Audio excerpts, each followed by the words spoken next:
Hello everyone, my name is Emily and this video is how to revise A-level English literature. Okay, so I'm going to split this video up into a couple parts. First of all, I'm going to talk about what you can do during the year to make your revision a lot easier by the time you get to the end. Then I'm going to talk about how you can make revision materials. Then I'll talk to you about how you actually revise from those revision materials. So free to skip ahead to whatever section you want. Okay, so I'm actually going to start with the summer before whatever year you're starting. So this could be the summer before year 12 or the summer before year 13. So the first thing you want to do is find out what books you'll be studying. So normally this will be on your college or your sixth form website. If it's not, you can always contact someone and email them, and I'm sure your teachers will tell you what books you study. Then you need to either find them online or buy your own. Most of the time colleges will give you these books to read. Sometimes they might not have enough in the library, so it's probably a good idea just to wait until you start at college or at sixth form until you actually go out and buy your own versions of these books. What I did in year 12 was I bought my own books. There were second-hand copies which I bought from online, so I could read them over the summer. When I got to year 13, I actually found some online and I found some audiobooks on YouTube, which is super helpful. So I was still able to read them, but I didn't actually buy physical copies and I just relied on the resources at my college. One important thing if you are going to buy books is think about how you're going to use them. So maybe think about line spacing. If you're going to be annotating in the books, you might want bigger spaces between the lines so it gives you places to write the notes. Books obviously do cost a lot of money, so do try to look for second-hand books either online or in places like charity shops. And remember, you don't have to get the book out of your own money for yourself. Most colleges will have them free and available for you to use. I'm only saying this now because some people like annotating their books, which obviously you may not be allowed to do in college-owned books. So if you know that you are going to be annotating a lot, it may be something you want to look at.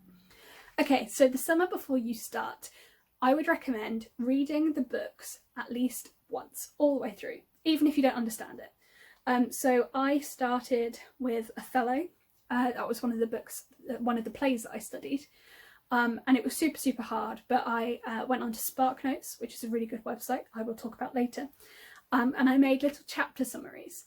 Now this makes it so much easier when you go into the classroom in September.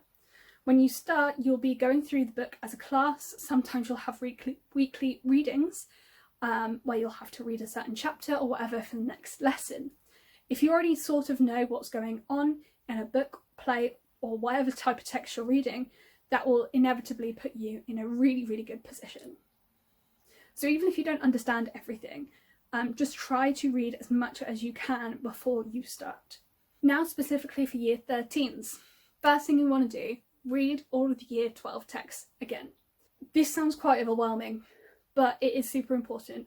Obviously it is English literature, so you are expected to read a lot and know these plays and books and poems inside out. So it's always a good idea to start from the beginning, read all the way through. And jot down anything that you didn't notice as you were studying it in the first year. Then you can move on to your year 1, your second year text even. Make sure you have revision materials for all of first year.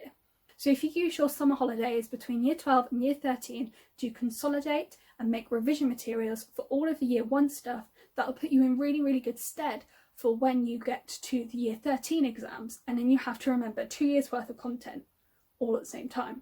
Okay, so that was for the summer before each year you start. So what do you want to be doing during the year? Well, first of all, make sure you're taking good notes in class.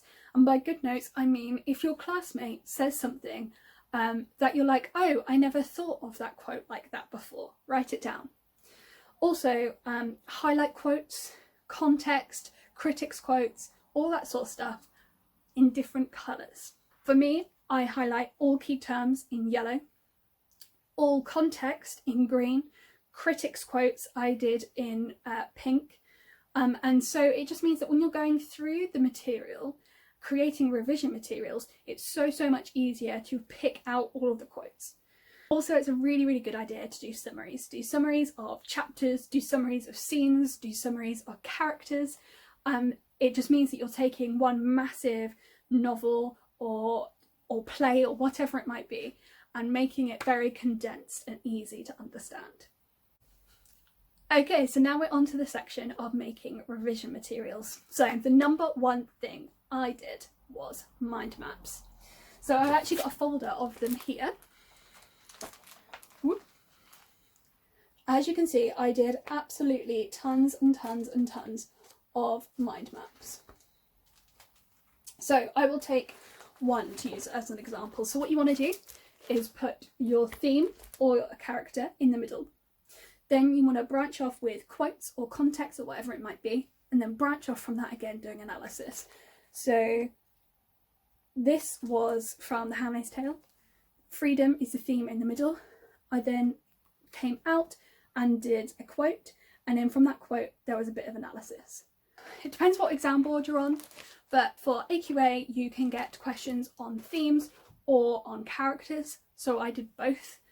And you want to try to cover as many different themes and as many different characters as you can. Okay, so for quotes, some people like to do flashcards where they will have like name 3 quotes about freedom on one side and then I'll have the quotes on the other side. Personally, I didn't do that. I chose to do post-it notes. So I had post-it notes with quotes on all around my room. And then whenever I walked past a post-it note, I would read it out. Now, inevitably, you are going to forget sometimes. Sometimes you'll rush into your room to grab something and not bother reading it out. But also what I would do is sort of shout at the wall. That is super helpful, actually. Just having them surrounding you all the time, particularly during exam season, is super, super helpful. If your family allows it, it might also be a good idea to put them around the house in particular areas that you visit a lot, so like the bathroom. Personally, I didn't do that, I just kept it all to my room, but I totally see how you might want a bedroom separate to your workspace. Okay, so another big part of English literature is comparing texts. So if you're going to do that, you might want to make a big table.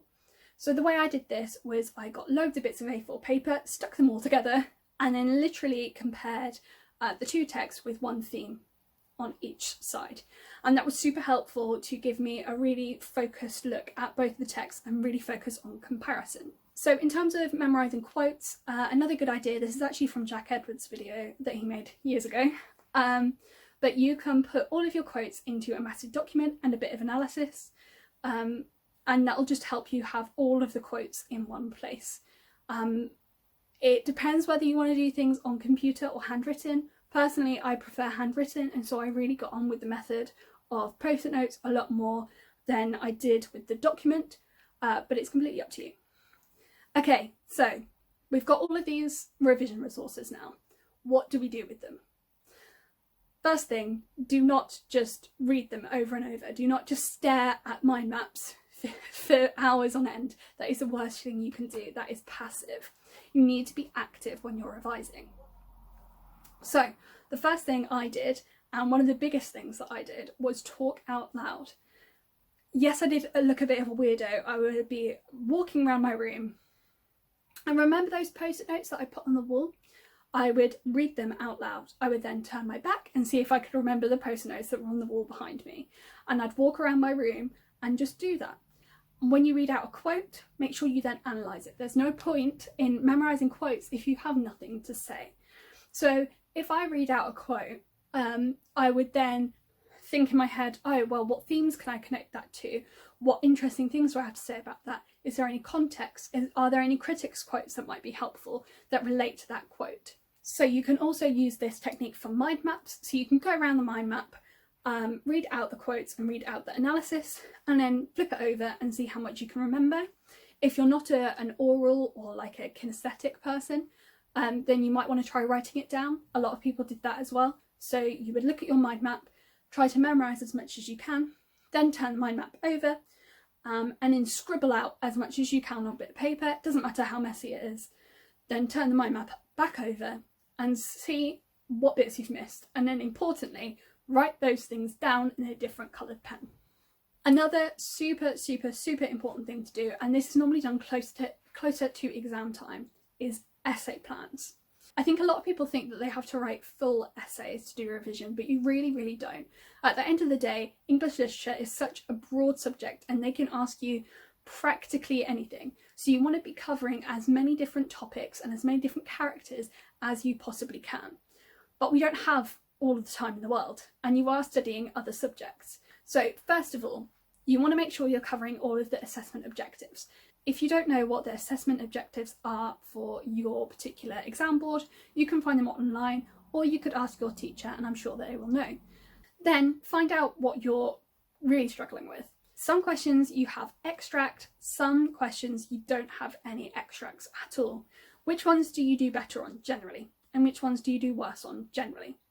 The ones you do worse on are the ones you want to practice and practice and practice and practice. The more you practice, the better you'll become.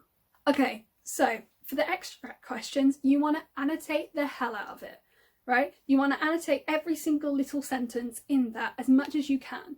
Highlight the quote, come up with some analysis for that quote, come up with some context, come up with a critical viewpoint, come up with a different viewpoint for that.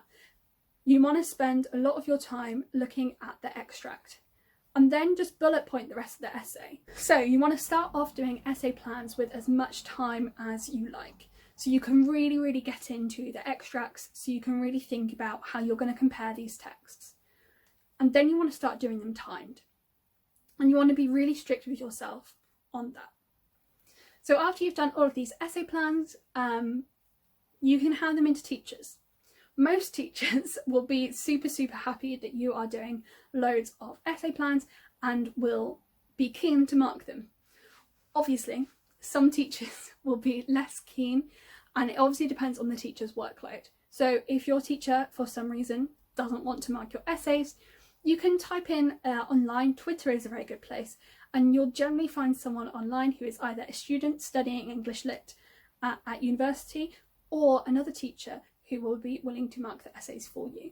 The more feedback you can get, the more you can improve. Okay, so now we're at the end of the video. Thank you guys very much for watching. I'm planning on making loads more YouTube videos in the next few months. If you have any suggestions of what videos you want me to make, feel free to add them down below in the comments. I know that you guys really want to see annotating or looking at one of my old politics essays. I know you want to see how to write a personal statement and how to get into university, so those videos are next on my priority list. But if there's anything else you want to see, just type them down in the comments. Feel free to subscribe to my channel. 90% of viewers that watch these videos don't actually subscribe, so feel free to help a girl out and subscribe to the channel, and have a great day.